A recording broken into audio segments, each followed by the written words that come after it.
So hello everyone, कैसे हैं आप? तो पॉलिनोमियल की सेकंड क्लास आज है। ये पॉलिनोमियल की दूसरा वीडियो है। पहले वीडियो में हमने बेसिक्स कवर किए हैं। अगर आपने नहीं देखे हैं तो आप पीछे चैनल में जाके देख सकते हैं। बेसिक्स में हमने बेसिक अलजेब्रा डिस्कस किया है। बेसिक अलजेब्रा यानी हमने बिल्कुल शुरुआत से वेरिएबल क्या होते हैं, कांस्टेंट क्या होते हैं, फिर अलजेब्रिक एक्सप्रेशंस क्या होते हैं, फिर उनको ऐड कैसे करते हैं, टर्म्स क्या होते हैं, होमोजेनियस नॉन होमोजेनियस टर्म्स क्या होते हैं। तो पूरा बेसिक जो अलजेब्रा है वो कल के वीडियो में हमने डिस्कस किया था। तो आप अगर आपको यहाँ कहीं समस्या हो रही है बेसिक्स में, तो आप कल की वीडियो पहले जाके देखेंगे, फिर आप यहाँ आएंगे। आज की वीडियो में क्या क्या डिस्कस किया जाएगा, यहाँ हमने सीधे सीधे लिख दिया है कि हम यहाँ पे डिस्कस करेंगे। पहले तो स्टैंडर्ड फॉर्म देखेंगे पॉलिनोमियल की क्या होती है, डिग्री ऑफ पॉलिनोमियल क्या होती है, टाइप्स ऑफ पॉलिनोमियल क्या होते हैं, कितने टाइप के होते हैं, और फिर एक्सरसाइज 2.1 लगाएंगे। तो इतनी चीज़ें हम यहाँ डिस्कस करेंगे।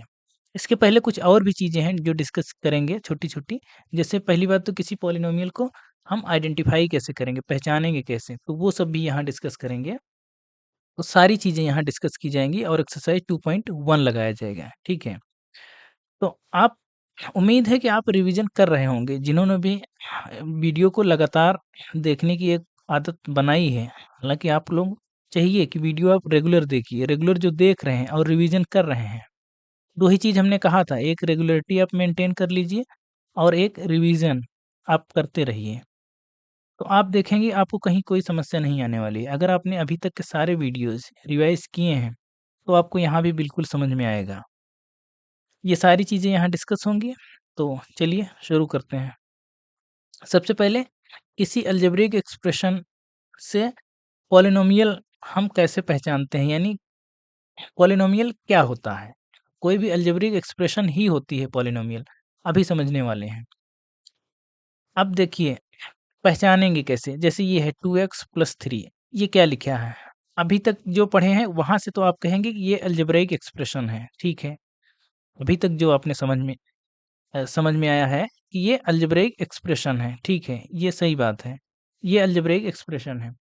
अब यही पॉलिनोमियल कहलाएगा। कुछ इसमें कंडीशंस हम लगाएँगे तो यही पॉलिनोमियल बन जाएगा। ये एक पॉलिनोमियल भी है। क्या है? पॉलिनोमियल भी है।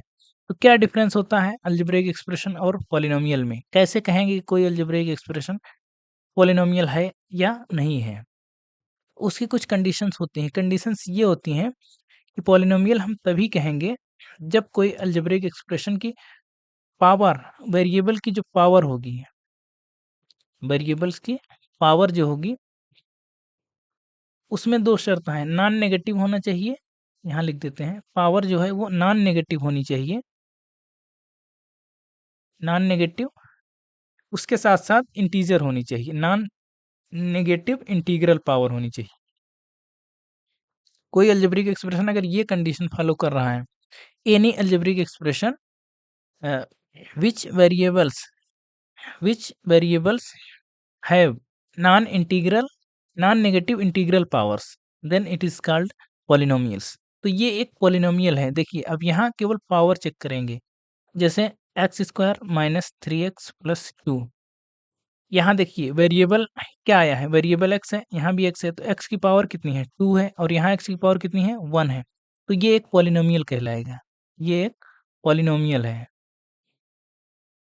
ठीक समझ में आया कैसे पहचानते हैं? तो ये एक पॉलिनोमियल है, क्योंकि यहाँ वेरिएबल की पावर 2 है और यहाँ वेरिएबल की पावर 1 है, जो कि एक नॉन नेगेटिव है। ये नेगेटिव नहीं है, ये पॉजिटिव ही है ना, और इंटीजर भी है, तो इसको कहेंगे कि ये पॉलिनोमियल है। अभी और देखेंगे एग्जाम्पल, जैसे कौन से पॉलिनोमियल नहीं कहलाएंगे, जैसे x⁻³ + 2x² + 7। अब ये पॉलिनोमियल नहीं है, ये एक पॉलिनोमियल नहीं है। क्यों नहीं है? क्योंकि इसकी जो पावर है, इसकी पावर जो है, पावर कितनी है -3 है। -3 एक नेगेटिव नंबर है। -3 क्या है? नेगेटिव में है। तो अगर पावर नेगेटिव में है तो ये पॉलिनोमियल नहीं है। इसी तरह से अगर यहाँ लिखे गए 1/x + 2, ये भी नॉट अ पॉलिनोमियल, ये एक पॉलिनोमियल नहीं है। ये भी एक पॉलिनोमियल नहीं है, क्योंकि इसकी पावर क्या है? पावर ये 1/x है तो पावर कितनी है? ये x की पावर -1 होगी, इसकी पावर क्या है? -1 है, इसलिए ये पॉलिनोमियल नहीं है। इसी तरह से हम अगर फ्रैक्शन में पावर ले रहे हैं तो वो भी पॉलिनोमियल नहीं कहलाएगी। जैसे हम कहें कि x√x प्लस 7, इसको कहें तो इसको क्या लिख सकते हैं? x की पावर 1 इंटू एक्स की पावर 1/2 प्लस 7, इसको लिख सकते हैं क्या? x की पावर ये ऐड हो जाएगा ना, x की पावर 3/2 प्लस 7, तो ये भी पॉलिनोमियल नहीं है, नॉट पॉलिनोमियल। ये भी पॉलिनोमियल नहीं है। क्यों? क्योंकि यहाँ जो पावर है वो पावर फ्रैक्शन में है, पावर 3/2 है। 3/2 क्या है? ये एक फ्रैक्शन है, तो फ्रैक्शन में भी पावर नहीं होनी चाहिए। तो ये तीनों पॉलिनोमियल नहीं है। बात समझ में आई कि पॉलिनोमियल किसको कहेंगे, किसको नहीं कहेंगे? स्लाइड ही खत्म हो गई क्या? यहाँ कर लेते हैं। अब हम यहाँ कुछ लिख रहे हैं क्वेश्चंस, आपको पहचानना है कौन से पॉलिनोमियल हैं और कौन से नहीं हैं। तो यहाँ पर हमने कुछ क्वेश्चंस लिखे हैं, अब इसको बताना है कि ये पॉलिनोमियल हैं या नहीं है। तो जैसे पहला क्वेश्चन है, पहले में 2x² - 3 है, तो x की पावर देखेंगे, x की पावर 2 है। 2 है तो पॉजिटिव भी है और इंटीजर भी है, तो ये क्या है? ये एक पॉलिनोमियल है, ये एक पॉलिनोमियल है। इसमें क्या लिखा है? सेकंड वाले में 7x लिखा है, तो 7x एक ही टर्म है, एक ही टर्म है तो उसको मोनोमियल कहते हैं, अभी हम टाइप्स में पढ़ेंगे। तो ये भी क्या है? ये एक पॉलिनोमियल है, क्योंकि x की पावर 1 है, जहाँ पावर कुछ नहीं वहाँ 1 माना जाता है। तीसरा क्या है? तीसरा देखिए -x की पावर x² है, ये -2 नहीं है, -x की पावर 2 है। पावर तो प्लस में है ना, पावर अगर प्लस में है तो ये एक पॉलिनोमियल है। इसी तरह से थर्ड नंबर का देखेंगे, थर्ड नंबर में क्या कह रहे हैं? 7x/x², तो ये x से एक x कट जाएगा ना, इसको ऐसे लिख सकते हैं, 7/x लिख सकते हैं प्लस 7 लिख सकते हैं। अब ये पावर देखिए, ये x नीचे है, ऊपर जाएगा तो x की पावर -1 होगा ना, ये क्या कितना होगा?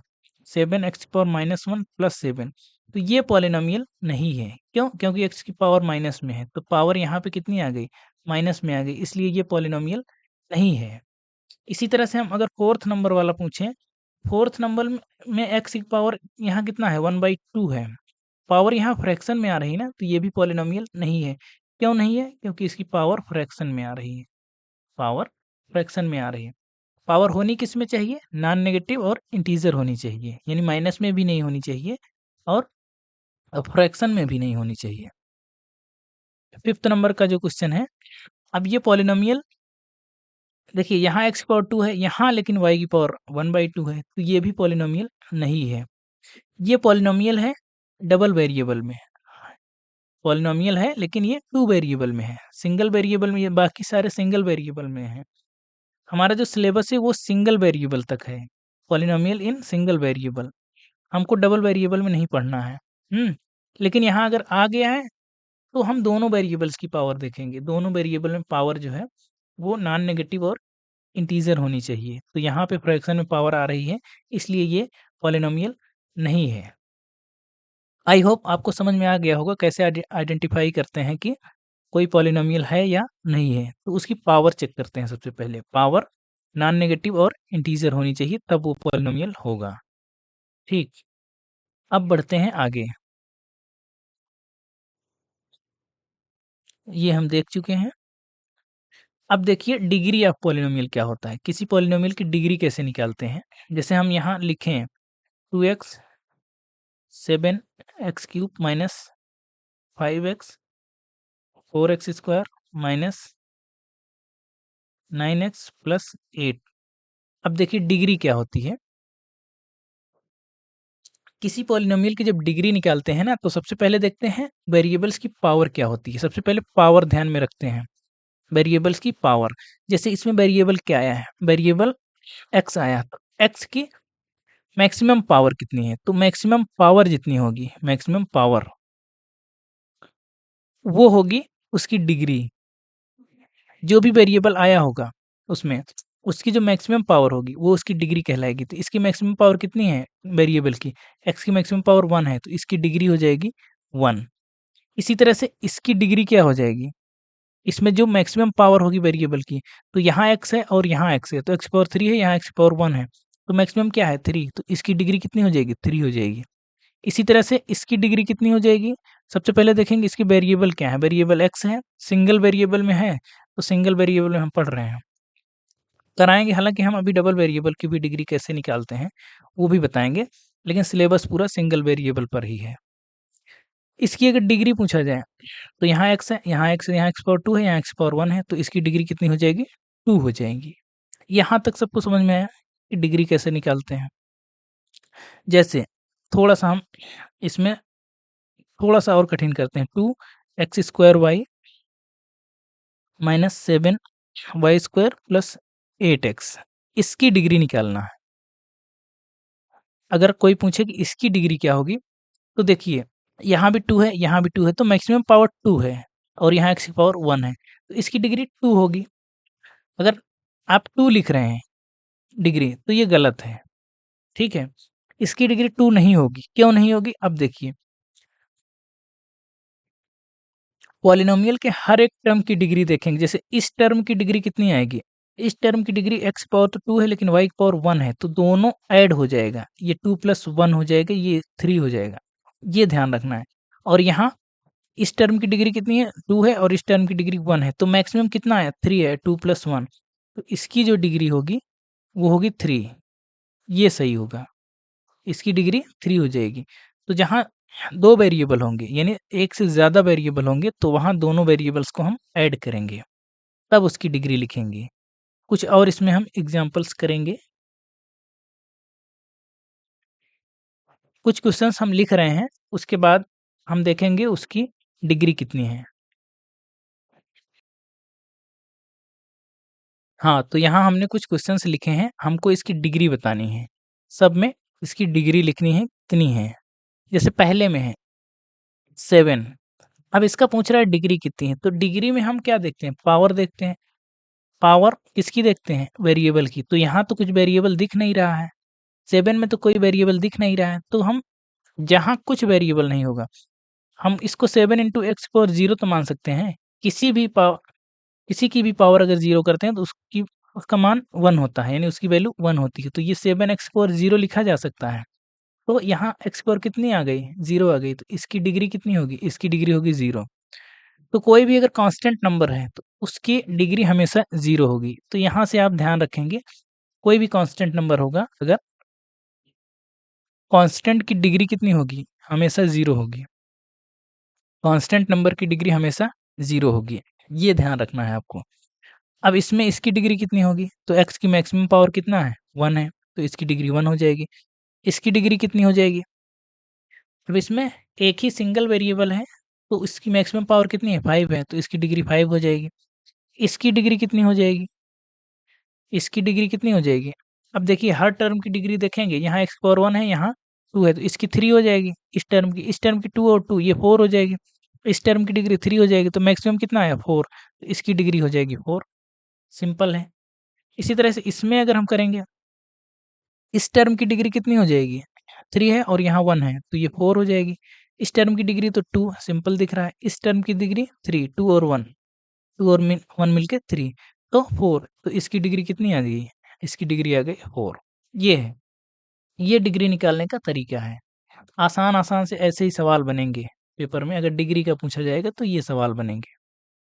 आई होप डिग्री निकालना आपको आ गया होगा। कोई भी क्वेश्चन दिया जाए आप डिग्री निकाल सकते हैं, चाहे वो सिंगल वेरिएबल में, डबल वेरिएबल में हो, किसी भी तरह का क्वेश्चन हो, आप कर ले जाएँगे। थोड़ा-सा आगे पढ़ते हैं।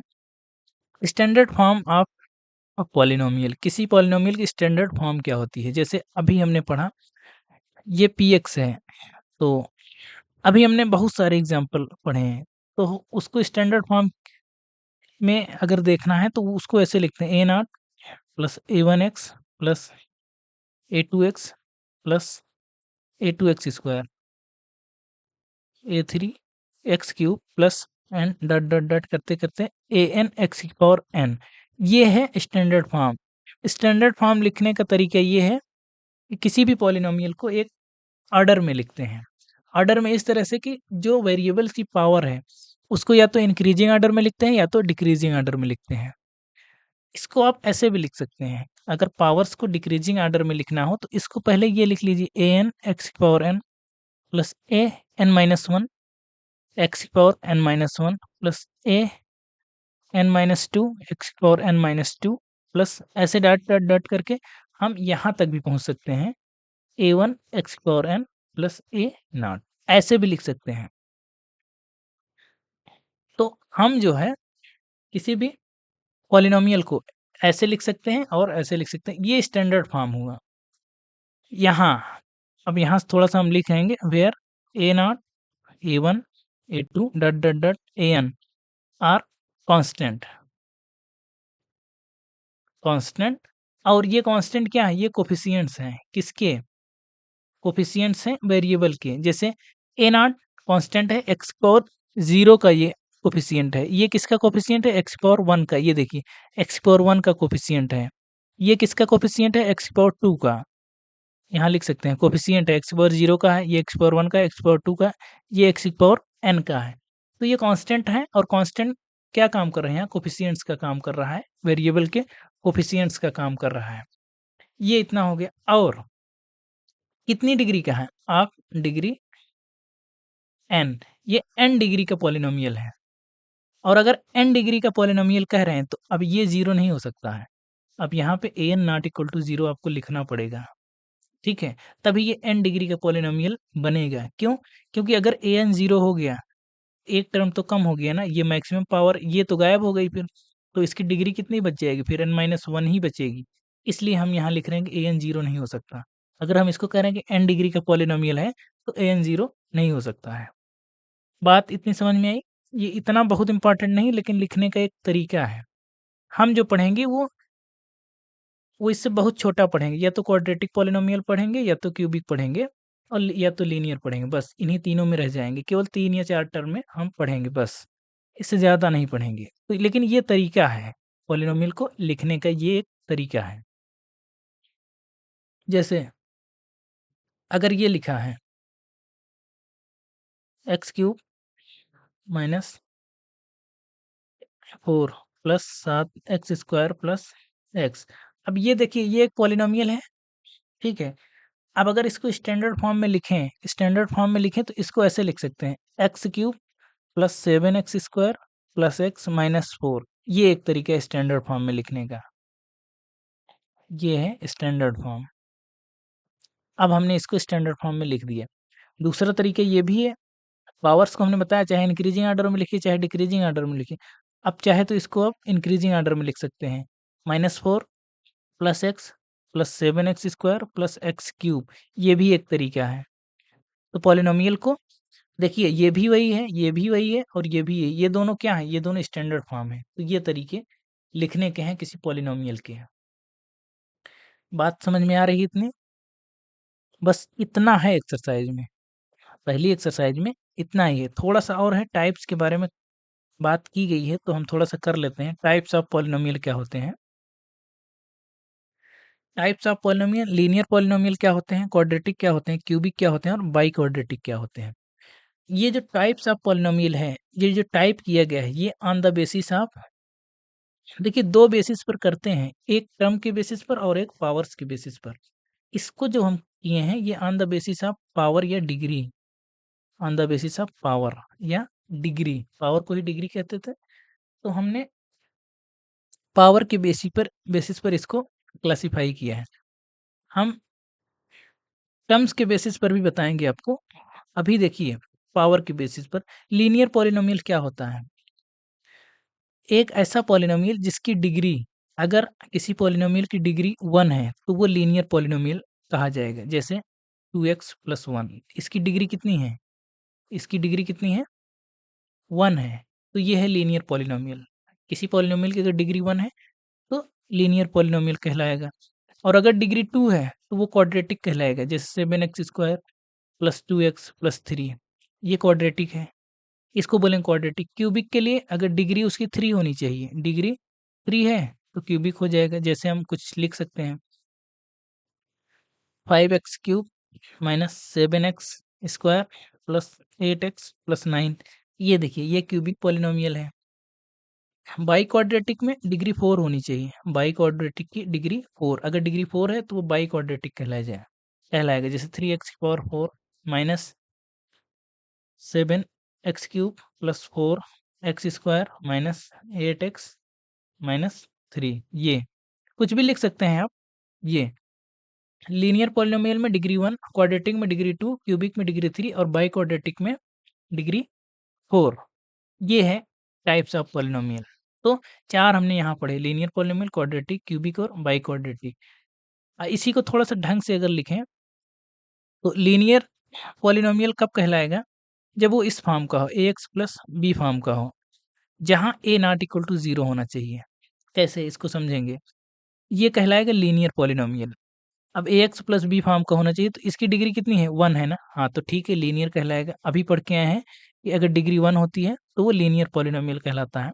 तो इस तरह से, और a नॉट इक्वल टू 0, यहाँ कन्फ्यूजन नहीं होना चाहिए कि a नॉट इक्वल टू 0 क्यों हो रहा है। a 0 इसलिए नहीं हो सकता क्योंकि अगर a 0 कर देंगे आप तो बचेगा क्या, b। और अगर b बच रहा है तो इसकी डिग्री कितनी बची, इसकी डिग्री कितनी हुई, अभी बता के हैं कोई कांस्टेंट नंबर होता है तो इसकी डिग्री 0 होती है। और अगर डिग्री 0 हो गई तो वो लीनियर पॉलिनोमियल नहीं कहलाएगा। बात समझ में, इसीलिए हम यहाँ कह रहे हैं कि एकदम स्ट्रिक्ट है कि a 0 नहीं हो सकता। अगर इसको लीनियर कह रहे हैं तो a 0 नहीं हो सकता है। a 0 हो गया तब वो लीनियर नहीं रह जाएगा। तो ये लिखना ज़रूरी है कि यहाँ a 0 नहीं है। बात इतनी समझ में आई। आगे बढ़ते हैं थोड़ा-सा। इसके बाद क्या पढ़े थे? इसके बाद पढ़े थे हम लीनियर के बाद क्वाड्रेटिक। क्वाड्रेटिक पॉलिनोमियल क्या होता है, जिसकी डिग्री 2 होती है, प्लस bx प्लस c। ये स्टैंडर्ड फॉर्म है, लीनियर का स्टैंडर्ड फॉर्म है। यहाँ लिख देते हैं स्टैंडर्ड फॉर्म। ये लीनियर का स्टैंडर्ड फॉर्म है, ये क्वाड्रेटिक का स्टैंडर्ड फॉर्म है। अगर ये क्वाड्रेटिक है तब यहाँ भी a 0 नहीं हो सकता है। ये ध्यान रखना है, क्यों नहीं हो सकता है, वही पीछे जो बताया था लॉजिक। अगर a 0 हो गया तो x पावर 2 खत्म हो जाएगा, तब ये लीनियर हो जाएगा। ठीक है, इसीलिए a को 0 नहीं होना पड़ेगा। क्यूबिक के लिए, क्यूबिक का जो स्टैंडर्ड इक्वेशन है वो ऐसे लिखते हैं, ax cube plus bx² plus cx plus d। ये है क्यूबिक का। यहाँ पर भी a नॉट इक्वल टू 0 होगा, तभी क्यूबिक होगा।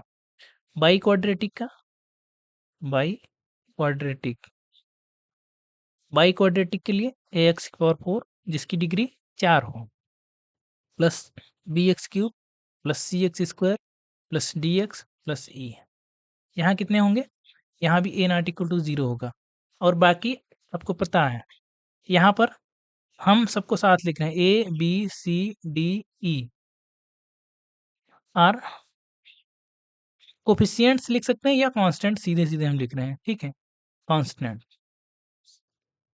ए B C D are the constant. तो ये है लीनियर पॉलिनोमियल, हमेशा A X plus B type का होगा। Quadratic A X square plus B X plus C type का। Cubic A X cube plus B X square plus C X plus D type का। और biquadratic A X power 4 plus B X cube plus C X square plus D X plus E type का होगा। तो ये है क्या, इसको बोलते हैं स्टैंडर्ड फॉर्म, किसी लीनियर के, क्वाड्रेटिक के, क्यूबिक के या बाई क्वाड्रेटिक के। ये तो एक तरीका है टाइप्स बताने का। जैसे अगर हम यहाँ एग्जांपल लें कुछ, हम आपसे पूछें कि ये किस टाइप का है, जैसे 7x minus 3, 2x cube minus 9x, 7x cube plus 3। अब यहाँ पे लिख दें हम 7 minus 2x square plus 8x power 4। इसको अगर आपको बताना है कौन से टाइप के हैं, तो आपको सिर्फ ये देखना है कि डिग्री कितनी है। इसकी डिग्री कितनी है, डिग्री 1 है। 1 है तो वो लीनियर होता है कि नहीं होता है, वो लीनियर है, ये लीनियर पॉलिनोमियल है। इसकी डिग्री कितनी है, 3। 3 होता है तो कौन सा पॉलिनोमियल है, ये क्यूबिक पॉलिनोमियल होता है। इसकी भी डिग्री 3 है तो ये क्यूबिक पॉलिनोमियल है। इसकी डिग्री कितनी है, इसकी डिग्री 4 है तो ये कितनी है, ये क्या है, बाई क्वाड्रेटिक है, बाई क्वाड्रेटिक है। बस ऐसे ही आसानी से आप लिख सकते हैं। अगर इसको स्टैंडर्ड फॉर्म में बदलना है, जैसे सब तो हैं, ये नहीं है। जैसे क्यूबिक का स्टैंडर्ड फॉर्म क्या होता है, A X cube plus B X plus C equal to A X cube plus B X square plus C X plus D equal to 0, ये होता है ना। यहाँ पे क्या है, यहाँ पे तो ए इक्वल टू कितना है, 7 है। हमने कहा था अगर क्यूबिक है तो ए 0 नहीं हो सकता, ये देखिए ए 0 नहीं हो सकता, 7 है, बाकी चाहे तो 0 हो सकता है। बाकी अब देखिए यहाँ पे बी भी 0 है और यहाँ पे सी भी 0 है। हाँ, डी है कितना 3, तो देखिए ये 0 हो सकते हैं, चाहे तो ये भी 0 हो जाए। हम अगर यहाँ लिखें x पावर 3 तो ये भी क्यूबिक है। यहाँ केवल a इक्वल टू कितना है, a इक्वल टू 1 है, बाकी बी सी डी ये सब 0 है। बात समझ में आ रही है?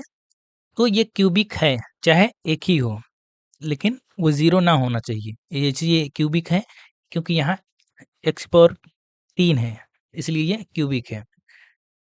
बात समझ में? स्टैंडर्ड फॉर्म में जैसे इसको अगर हमको स्टैंडर्ड फॉर्म में लिखना हो तो इसको लिखेंगे 8x की पावर 4 प्लस, नहीं यहाँ पे माइनस है, माइनस, हाँ माइनस 2x स्क्वायर प्लस 7 ऐसे लिखेंगे, ठीक है। लेकिन ये बाई क्वाड्रेटिक है, देखिए बाई क्वाड्रेटिक की स्टैंडर्ड फॉर्म क्या होती है, एक्स की power 4 plus B X cube plus C X square plus D X plus E, ये होती है ना। तो यहाँ पे a बराबर तो 4 है, बाकी यहाँ पे b बराबर 0 है और c बराबर -2 है और d बराबर 0 है और e बराबर 7 है। ऐसे कंपेयर भी कर सकते हैं। अगर आपको कहीं कंपेयर करने को पूछा जाए तो आप कंपेयर भी कर सकते हैं, ठीक है। तो उसको स्टैंडर्ड फॉर्म में पहले लिखेंगे, फिर देखेंगे उस कोफिशिएंट से कंपेयर करेंगे, जो मेन हमारा स्टैंडर्ड फॉर्म है, यानी ए बी सी, उसमें कंपेयर करेंगे। तो बात यहाँ तक आपको समझ में आई होगी। अब हम लगाते हैं क्या, एक्सरसाइज। एक्सरसाइज में जो सवाल लिखे हैं, जो दूसरा टाइप था,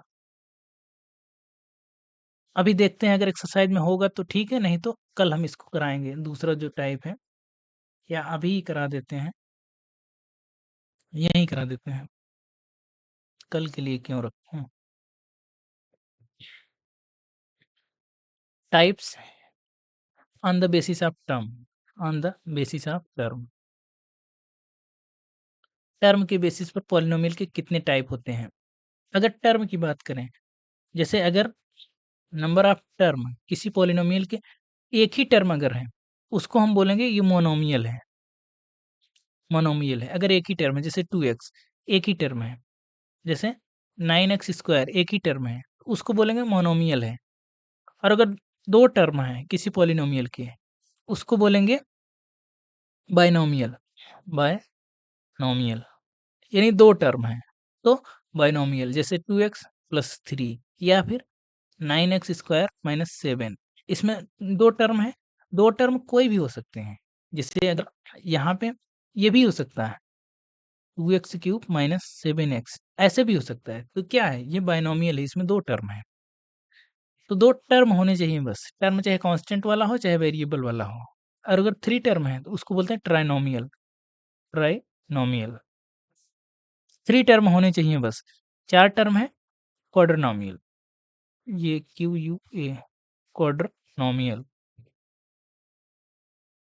पांच टर्म है अब नहीं बताएंगे, अच्छा एक लिख देते हैं पेंटानोमियल।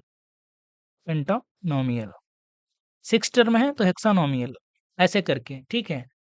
तो ये ध्यान रखना, एक टर्म है तो मोनोमियल, दो टर्म है तो बाइनोमियल, तीन टर्म है तो ट्राइनोमियल, चार टर्म है तो क्वाड्रनोमियल, पांच टर्म है तो पेंटानोमियल। मोनो का मतलब वन होता है। अगर ये चीजें थोड़ी सी अगर आपको ध्यान रहे तो आपको समस्या नहीं होगी। मोनो का मतलब वन होता है, बाई का मतलब टू होता है, और ट्राया तो मतलब आप जानते हैं, ट्राया मतलब थ्री होता है, ट्राया मतलब थ्री होता है, क्वार्टर मतलब फोर होता है, क्वार्टर मतलब फोर होता है, और पेंटा मतलब पाँच होता है। तो इस तरह से इसके नाम दिए गए हैं। तो टर्म के बेसिस पर भी अगर चाहें तो हम पॉलिनोमियल्स को डिवाइड कर सकते हैं, मोनोमियल, बाइनोमियल, ट्राइनोमियल और क्वाड्रिनोमियल, इस तरह से, ठीक है। आई होप आपको समझ में आ गया होगा। एक्सरसाइज में बहुत कठिन सवाल नहीं दिए गए हैं, बहुत बेसिक लेवल के आसान आसान सवाल दिए गए हैं। ये क्वेश्चन बहुत आसान आसान दिए गए हैं। देखिए, ये जो हम चला रहे हैं, ये पूरा जो कोर्स चला रहे हैं, आपको फिर से हम रिकॉल करा दें कि जो हम इसमें बुक लेके चल रहे हैं, जिसकी एक्सरसाइज हम यहाँ कराते हैं, वो न्यू एनसीईआरटी लेके चल रहे हैं। न्यू एनसीईआरटी लेके चल रहे हैं, तो किसी कोई कन्फ्यूजन ना हो जो बाद में अगर इसमें जुड़े हैं, तो कन्फ्यूजन नहीं होना चाहिए। जो नई वाली एनसीईआरटी लॉन्च हुई है तब 2026 में लॉन्च हुई है, जिसका जो जिसका टाइटल क्या है, टाइटल है गणित मंजरी नाम से। टाइटल गणित मंजरी नाम से है, वो हम लेके चल रहे हैं। गणित मंजरी टाइटल के नाम से है और इसमें ये पार्ट 1 है, गणित मंजरी का भी पार्ट 1 है, इस 2 पार्ट में है, तो ये पार्ट 1 है, तो ये पार्ट 1 हम अभी लेके चल रहे हैं। जैसे इसमें 8 चैप्टर्स हैं टोटल, 8 चैप्टर्स हैं, बाकी जो चैप्टर्स वो पार्ट 2 में है। तो अभी ये गणित मंजरी नाम से जो किताब है, न्यू एनसीईआरटी, वो हम लेके चल रहे हैं। तो ओल्ड एनसीईआरटी वाले अगर इसमें खोजेंगे तो शायद हो सकता है क्वेश्चंस ना मिले, ठीक है? लेकिन अगर आप पढ़ रहे हैं, ढंग से पढ़ रहे हैं तो एनसीईआरटी कोई भी हो क्वेश्चन आप लगा पाएँगे। तो मेन आपको पढ़ना है, ठीक है? समझना कॉन्सेप्ट क्या कराए जा रहे हैं, वो अगर आपको समझ में आ रहा है, तो आप कर ले जाएँगे। शुरू करते हैं एक्सरसाइज 2.1। क्वेश्चंस दिए गए हैं, पहले में जो क्वेश्चन दिया गया है 2x² - 5x + 3, कह रहा है कि इसमें डिग्री बतानी है सबकी। तो आई होप अब ये बताने की ज़रूरत नहीं होनी चाहिए, आप खुद से कर लेंगे। y³ + 2y - 1 इसकी भी डिग्री बतानी है, ठीक है? और -9 इसकी भी डिग्री बतानी है। तो हम कुछ बताएँगे, सारे नहीं बताएँगे। 4z - 3 इसकी भी डिग्री बतानी है। इसकी डिग्री कितनी होगी? अगर कोई आपसे पूछे तो डिग्री क्या होती है? पावर, मैक्सिमम पावर कितनी है वेरिएबल की? तो मैक्सिमम पावर 2 है, तो इसकी डिग्री 2 हो जाएगी। इसकी डिग्री आप लोग कमेंट में बताएँगे। इसकी डिग्री आप लोग कमेंट में बताएँगे। हाँ, तीसरा हम बता देते हैं। तीसरा -9 है। अब यहाँ तो वेरिएबल दिख नहीं रहा है। इस तरह के एक सवाल बताए हैं। थियरी अगर आपने ध्यान से देखी है अभी तक, तो हमने बताया था कि अगर 9 है तो इसको लिखा जा सकता है -9x⁴ लिखा जा सकता है। क्यों? क्योंकि पावर x⁴ हमेशा 1 होगा, तो ये इक्वल टू -9 ही तो आएगा। तो यहाँ से डिग्री कितनी निकल जाएगी? यहाँ से डिग्री निकल जाएगी 0। x की पावर कितनी निकल के आई? 0। तो इसकी डिग्री निकल के आएगी 0। इसकी आप कमेंट में बताएँगे, इसकी भी आप कमेंट में बताएँगे, ठीक है? तो क्वेश्चन नंबर 2 और 4 का आंसर हमको चाहिए कमेंट में, सबके आंसर आने चाहिए।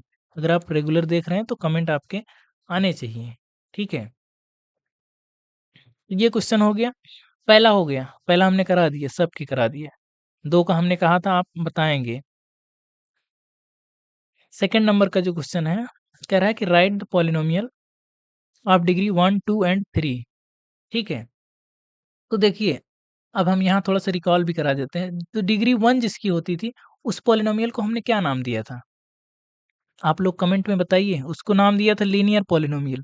तो यानी लीनियर का एक एग्ज़ाम्पल पूछ रहा है और डिग्री 2 थी तो क्या क्वाड्रेटिक कहे थे? क्वाड्रेटिक कहे थे, यानी फिर क्वाड्रेटिक का पूछ रहा है। तीसरा क्या था? अगर डिग्री 3 थी तो उसको क्या बोलते थे? क्यूबिक पॉलिनोमियल बोले थे। तो क्या इसकी एग्ज़ाम्पल नहीं कराए गए हैं क्या? बेशक कराए गए हैं, स्टैंडर्ड फॉर्म में कराए गए हैं। तो ax प्लस b अगर कहीं लिखोगे तो ये लीनियर पॉलिनोमियल है। क्वाड्रेटिक के लिए क्या है? ax square plus bx plus c लिखोगे तो ये क्वाड्रेटिक पॉलिनोमियल है। और ax cube plus bx square plus cx plus d कहीं लिखोगे तो ये क्यूबिक पॉलिनोमियल है। ठीक? बस इतना ही करना था। अगर आप चाहें तो इसको ऐसे भी लिख सकते हैं, a, b, c की जगह कोई कांस्टेंट भी रख सकते हैं। -3x² प्लस 4x माइनस 8 आप कुछ भी लिख सकते हैं। आप स्वतंत्र हैं लिखने के लिए। वहाँ ये नहीं कह रहा है कि स्टैंडर्ड फॉर्म में ही लिखना है, कह रहा है कि बस आप बनाइए जिसकी डिग्री 1 हो, 2 हो और 3 हो, केवल पॉलिनोमियल बनाइए। तो हम कुछ भी बना सकते हैं। -9x³ प्लस 7 अगर ऐसे भी लिख देंगे ना तब भी ये बन माना जाएगा। अगर इसको ऐसे भी लिख देंगे ना 2x ये भी माना जाएगा। इसको ऐसे भी लिख देंगे ना 9x² बस ये माना जाएगा। क्यों? ये डिग्री 2 में है ना, डिग्री 2 में है पॉलिनोमियल। तो आप ये बनाने के लिए स्वतंत्र हैं, आप कुछ भी बना सकते हैं। लेकिन ये स्टैंडर्ड फॉर्म है। आप इस तरह से चाहे अच्छा तो है आप इस तरह से बनाइए, जिस तरह से हम बनाए हैं ax plus b ax² plus bx plus c फिर इस तरह से। हालाँकि ये भी माना जाएगा लीनियर पॉलिनोमियल है, ये क्वाड्रेटिक पॉलिनोमियल है, ये क्यूबिक पॉलिनोमियल है। बस बात समझ में आई? एक बार अगर कॉन्सेप्ट आप पढ़ लेते हैं ना, तो आप उसको कई तरह से लगा सकते हैं। फिर उसमें कोई डाउट नहीं रह जाता है कि हाँ, हमने यहाँ देखिए एक ही टर्म लेके क्यों छोड़ दिया, हाँ, कि मोनोमियल में ही क्यों बना दिया या इसमें 2 टर्म क्यों लिए? तो ये सारे डाउट नहीं रह जाते हैं अगर आप ध्यान से पढ़ते हैं तो। आई होप बात समझ में आ रही होगी। तीसरे नंबर का जो क्वेश्चन है, कह रहा है कि what are the coefficient of x² and x³ in the polynomial. ये पॉलिनोमियल दिया है x⁴ minus 3x³ plus 6x² minus 2x plus 7। कह रहा है कोफिशिएंट्स बताने हैं।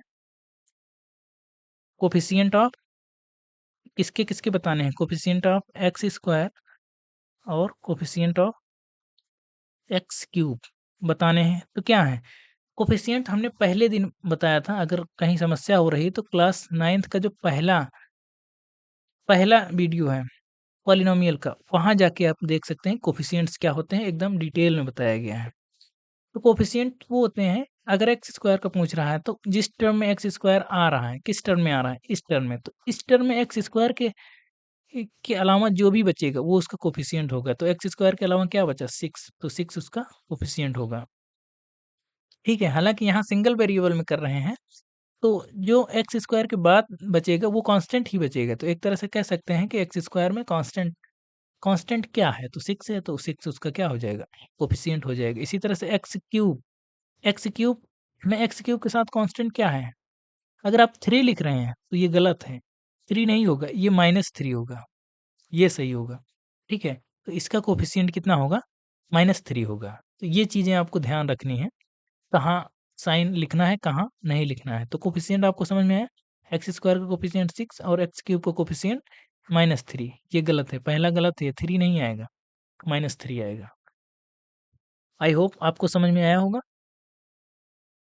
बस थोड़े से सवाल और बचे हैं इसमें से, 2 ही क्वेश्चंस और बचे हैं, 4 नंबर और 5 नंबर है, कर लेते हैं अभी।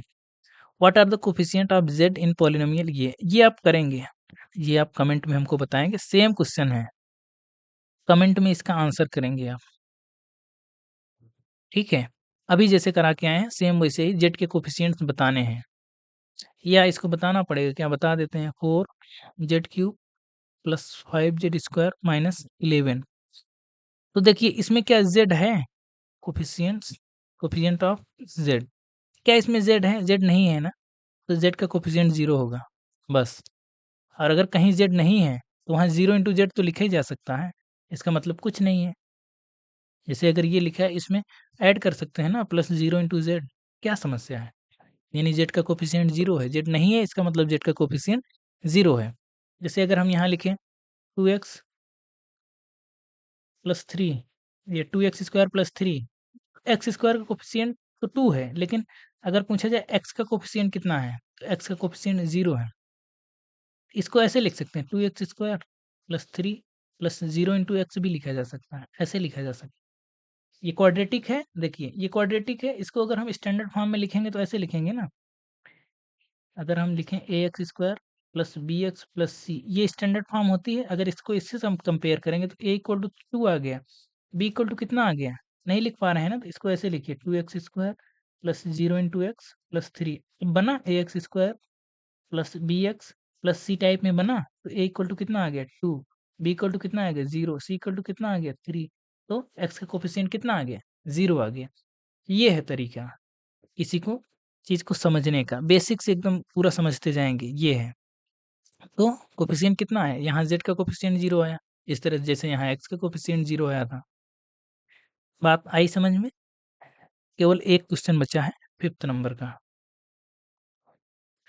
What is the constant term of polynomial? एक पॉलिनोमियल दिया है 9x³ plus 5x² minus 8x minus 10।